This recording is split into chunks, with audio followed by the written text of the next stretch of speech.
J'ai retiré des chiffres de ce Super Bowl, de ce sport qu'est la NFL, qui est le sport le plus populaire et qui génère le plus d'argent au niveau mondial.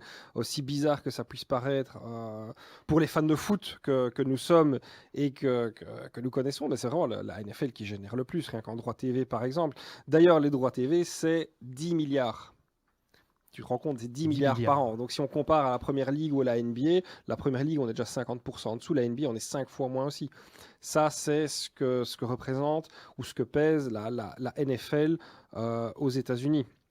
On a un chiffre éloquent aussi qui est 23 milliards. Ça, c'est ce que les Américains parient sur la NFL. Il ne faut pas demander les sommes colossales qui sont drainées dans les jeux d'argent et dans le betting avec ça. Et ce n'est pas par hasard que c'était également à Las Vegas que se jouait la finale, car C'est la première finale effectivement jouée à Las Vegas. tout à fait, mais c'est ça qui rapporte la capitale du sport US et Las Vegas et la NFL ont investi 60 millions pour l'organiser à cet endroit-là, mais les retombées doivent être 12 fois supérieures, rien qu'en city marketing, en achat de tickets, en hôtel, horeca, nourriture, en tout ce qui tourne autour et surtout les dérivés des grands sponsors et des pubs. Ça rapporte énormément. Donc, par exemple, tu as encore d'autres chiffres qui étaient tout à fait éloquents, parce qu'on parle de pub. La pub à la mi-temps est la plus chère au monde.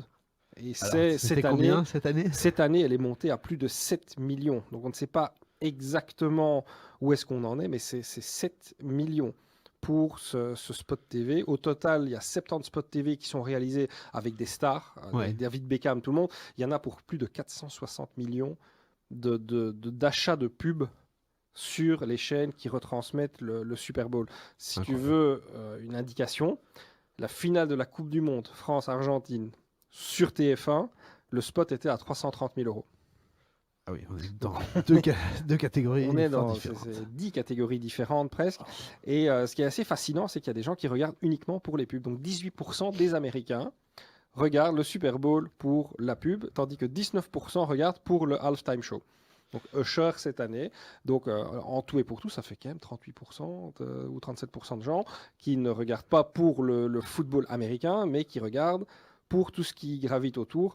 Et ce qui est assez amusant, c'est qu'aujourd'hui, il y a 15 millions d'Américains qui n'ont pas été travaillés parce qu'ils étaient fatigués d'avoir vu le Super Bowl,